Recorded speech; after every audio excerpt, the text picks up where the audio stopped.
Está no ar mais um programa do Núcleo de Política e Cidadania, aqui do Canal 6, TV Comunitária do Rio. Você pode nos assistir pela internet no www.tvcomunitariatudojunto.rio. Eu deixo aí nosso telefone, nosso e-mail para você interagir com a gente e ajudar a fazer a programação aqui do Canal 6. Hoje nós vamos debater a saída da Grã-Bretanha da União Europeia, o episódio daquela votação que houve do Brexit e que hoje, no período que nós estamos gravando aqui, estão sendo debatido a regulamentação dessa saída. Eu tenho o prazer e a satisfação de ouvir o professor formado na UERJ, professor de História, o Éden Pereira, que participa de grupos de debate, de estudos sobre a realidade mundial, a globalização e etc. E ele também é colunista da revista Intertelas, revista essa que se faz presente na web através do site www.revistaintertelas.com. Obrigado, Éden. E o que você poderia falar desse último episódio que ocorreu essa semana, de um certo desarranjo lá no parlamento da Grã-Bretanha, que não chegou a um denominador comum de aceitar a proposta inicialmente apresentada pela primeira-ministra May, e que ela, inclusive, diante do debate ali, apresentou dois adendos, vamos dizer assim, da qual a União Europeia já não aceitou o debate novamente dessa questão. Para onde vai isso? Boa tarde a todas e todos os telespectadores. Boa tarde, Moisés. Agradeço a oportunidade de estar neste programa. Esse debate que está ocorrendo neste momento dentro do Parlamento Britânico, ele é referente principalmente ao ponto da fronteira entre as duas Irlandas, o chamado Irish Backstop. Você tem a fronteira entre as duas Irlandas, que é algo bastante delicado. Você teve essa votação no começo de janeiro, dia 15 de janeiro, a votação ela foi negativa. A Theresa May, inclusive, sofreu um voto de desconfiança dentro do parlamento por parte dos trabalhistas, e ela sobreviveu a esse voto de desconfiança. Justamente a partir desse ponto, que é um ponto de discordância entre diversos grupos dentro da Grã-Bretanha. Porque existe um debate sobre se mantém a fronteira na Irlanda, entre a Irlanda e a Irlanda do Norte, uma fronteira mais fluida ou uma fronteira mais firme. E aí, nesse sentido, é um ponto bastante delicado, porque existem reivindicações históricas por parte da Irlanda sobre este território do norte da Irlanda. Vale lembrar que, desde 1923, foi formado um tratado, entre a Irlanda e a Grã-Bretanha, onde se formou o Estado Livre da Irlanda, em 1923, e garantiu-se que determinados portos irlandeses e a parte norte da Irlanda ficaria sob o controle dos britânicos. E aí, com o Tratado de 1998, quando a Irlanda ela entra na União Europeia, você tem a mitigação desse conflito, porque aí você abre todas as fronteiras, e aí essa questão fronteiriça ela deixa de estar de lado. As outras questões fronteiriças com os outros países da Europa, por exemplo, tem a questão do Gibraltar, que foi muito debatido também em relação ao Brexit. Ela já foi resolvida pessoalmente com a Espanha. Mas esse ponto em especial em relação à Irlanda é o que tem causado bastante controvérsia dentro da Grã-Bretanha. Então, vamos esclarecer aqui para o nosso telespectador. Com a saída da Grã-Bretanha da União Europeia, a fronteira seria um país e os outros da comunidade europeia e tal. Então, você está dizendo que esse debate ele está acontecendo nesse grau de conflito porque essa fronteira entre a Irlanda, que é um país livre e que vai continuar na União Europeia, e a Grã-Bretanha se dará exatamente nessa fronteira que historicamente é uma fronteira conflituosa. Seria isso? Seria isso. E tem uma questão, um agravante ainda maior, que é a questão da autonomia da Irlanda do Norte. Porque dentro do plebiscito, do referendo sobre o Brexit em 2016, a Inglaterra, como quase em todo, votou a favor do Brexit, com exceção à região de Londres e algumas regiões industriais mais centrais da Inglaterra. Mas a Irlanda do Norte, em especial, e a Escócia foram duas regiões que votaram contra o Brexit. Maciçamente a favor da manutenção. A favor da manutenção da União Europeia. E aí você tem uma questão de rediscussão do status dentro desses países dentro da Grã-Bretanha.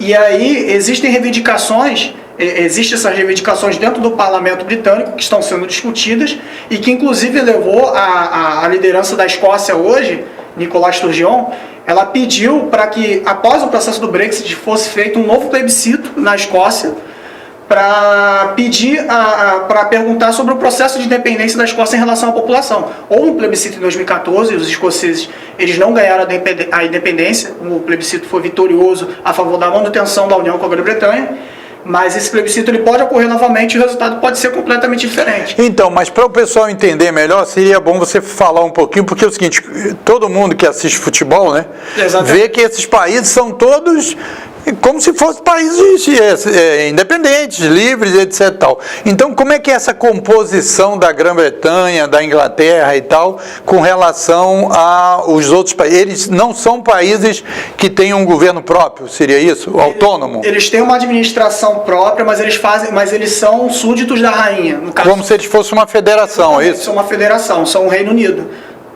Da Grã-Bretanha. E aí esses países eles têm uma determinada autonomia, mas eles são súditos ao parlamento britânico. Então, na discussão sobre pertencer ou não à União Europeia, eles não são autônomos para decidirem. Exatamente, eles não são autônomos porque existe uma discussão que tem que ser feita dentro do parlamento britânico. E é isso que está gerando... No parlamento britânico, todos eles estão representados? Todos eles estão representados. A Irlanda do Norte, isso, a Irlanda do Norte, a Escócia e o País de Gales. E o País de Gales. Além das outras determinados domínios britânicos que existem pelo mundo. Inclusive tem aqui na América do Sul tem as Ilhas Falklands para os britânicos e Malvinas para os argentinos.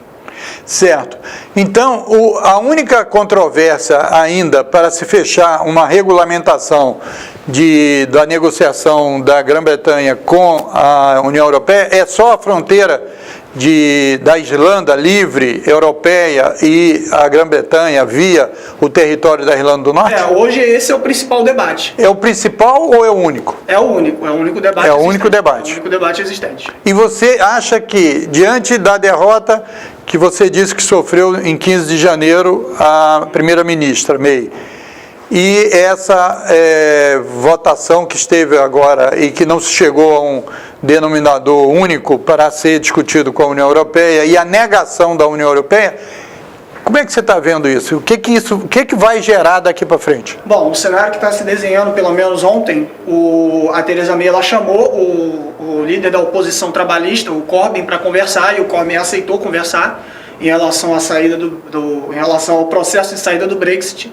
porque se até dia 29 de março não for cumprido, vale lembrar que a Grã-Bretanha ela tem um prazo para cumprir, ela precisa cumprir até dia 29 de março todos os pontos do acordo da saída. Se isso não acontecer, ocorrerá uma saída abrupta, porque a União Europeia, pelo menos o Donald Tusk, que é o presidente da comissão, o Donald Tusk, ele já asseverou que não haverá condição para você postergar o prazo para negociação da saída da Grã-Bretanha da União Europeia. Então tem que haver a saída. Então você está dizendo o seguinte, há um cronograma a partir da votação do plebiscito que aprovou a saída, a União Europeia definiu junto com a Grã-Bretanha um cronograma, e esse cronograma não vai ser prorrogado, porque a gente sabe que no Brasil que esse negócio de imposto de renda, de vez em quando eles prorrogam, etc, o horário de verão eles prorrogam, lá não vai ter essa prorrogação. Lá não vai ter essa prorrogação. A sua preocupação com relação a isso seria o quê? Uma saída abrupta, uma saída assim, de um dia para o outro, criaria o quê? Uma instabilidade? Cria uma instabilidade política dentro da Grã-Bretanha, porque abre determinadas feridas, principalmente em relação a essa questão das fronteiras. E dentro do espaço econômico também poderia gerar às vezes, dizem especialistas, né, poderia gerar até mesmo uma recessão dentro da economia britânica, causaria um impacto negativo, principalmente do ponto de vista dos contratos firmados entre as empresas britânicas e as empresas europeias. Mas, para além disso, o Brexit também tem outros aspectos extremamente complicados, principalmente na relação interna da União Europeia, porque o Brexit ele se tornou, na verdade, uma espécie, eu não diria de um detonador, porque não se sabe o que vai acontecer por certo mais para frente, mas ela foi a evidência de uma decadência da própria instituição União Europeia, que ela dentro dessa década ela não conseguiu dar uma resposta efetiva à crise econômica que teve início em 2008, assim como diversas potências centrais do capitalismo, e que se vê hoje, na verdade, uma decadência institucional e política onde eles não conseguem coordenar, manter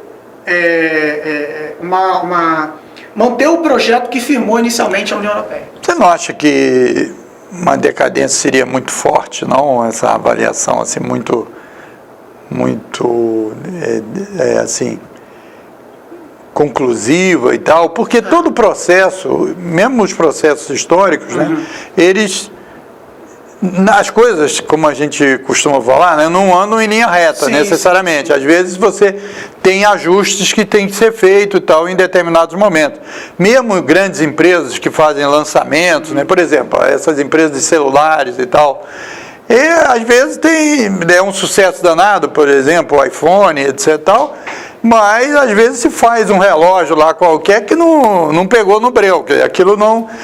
Será que isso representa... Porque, veja, ou você quer dizer com isso que o debate sobre a possível saída de vários países da União Europeia está presente em vários países? Está. Isso seria a preocupação da direção da União Europeia, no sentido de vão acabar logo com esse negócio da Inglaterra, porque isso já saiu, vamos fechar esse negócio para a gente não ficar com esse debate que pode ir gerando mais controvérsia em outros países? Seria nesse caminho? Exatamente, nesse caminho, porque isso gera também em outros países esse sentimento anti-União Europeia. Porque tem uma questão que é bastante séria, que hoje na Europa diversos países estão se posicionando contra diversas políticas aplicadas a partir do governo central de Bruxelas, que é a sede da União Europeia.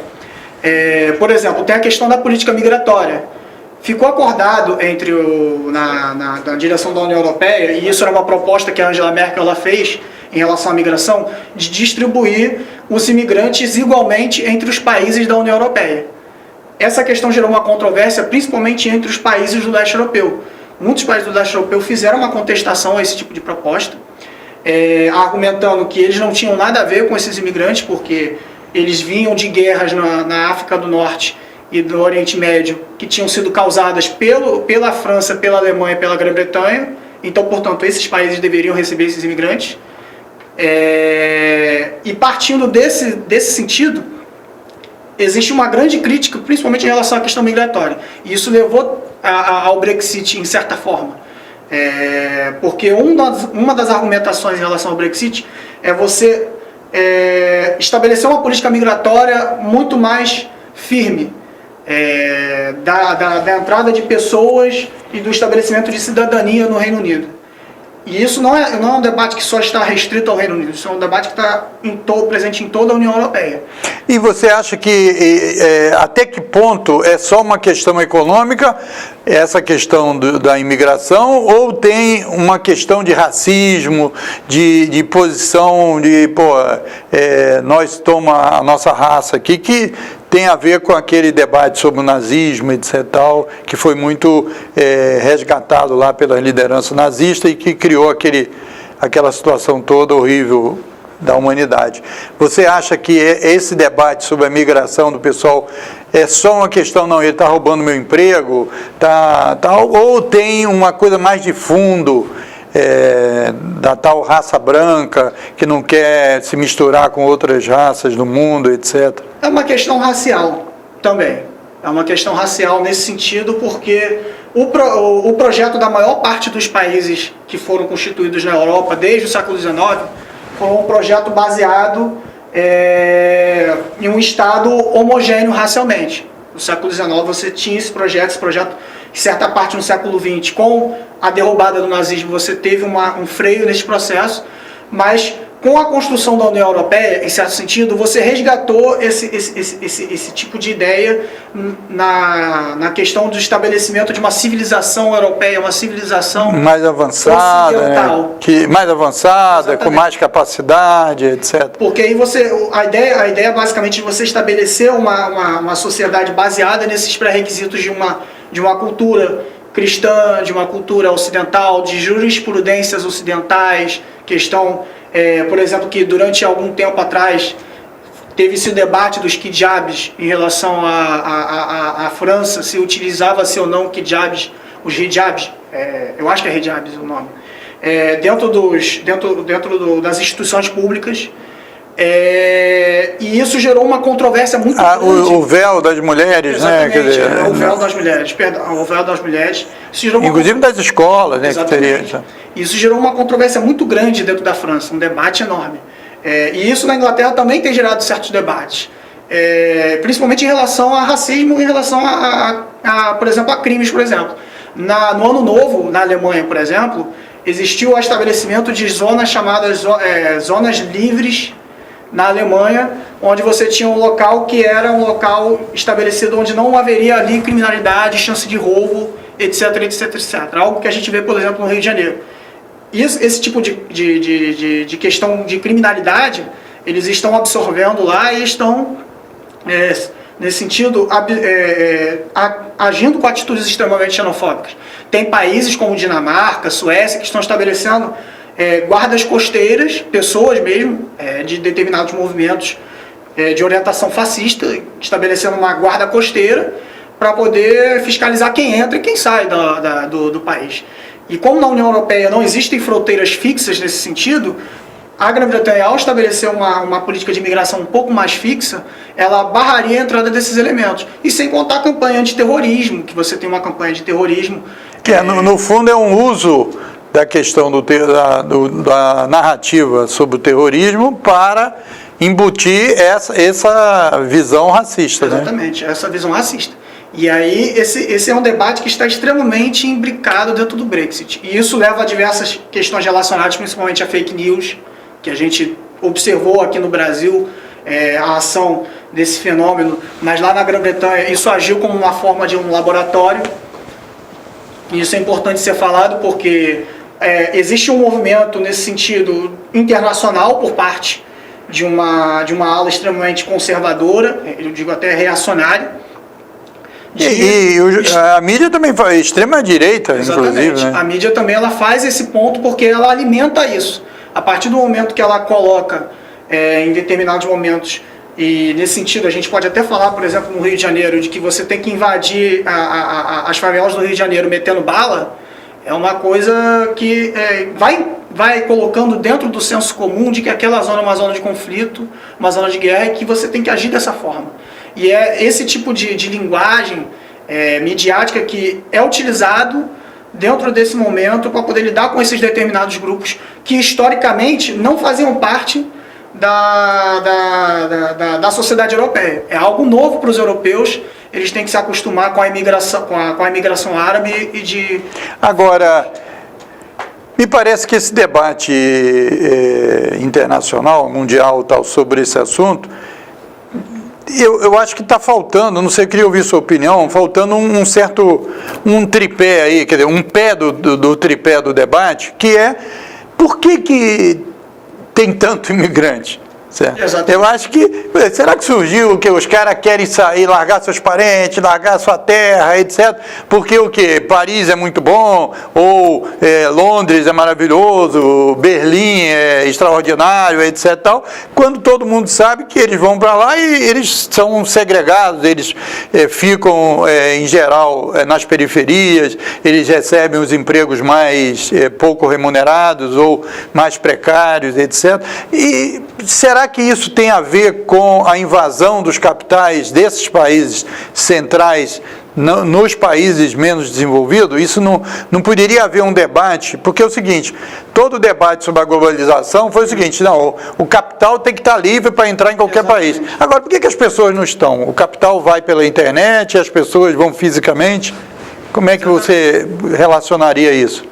Porque existe, na verdade, um projeto de globalização, que é um projeto de globalização ele vindo a partir do Ocidente e a partir de uma visão liberal, que é o estabelecimento de uma sociedade, utilizar o termo globalização, a ideia de globalização, de uma maneira a justificar o imperialismo. E aí você utilizar... Eles querem um mercado, né? Exatamente.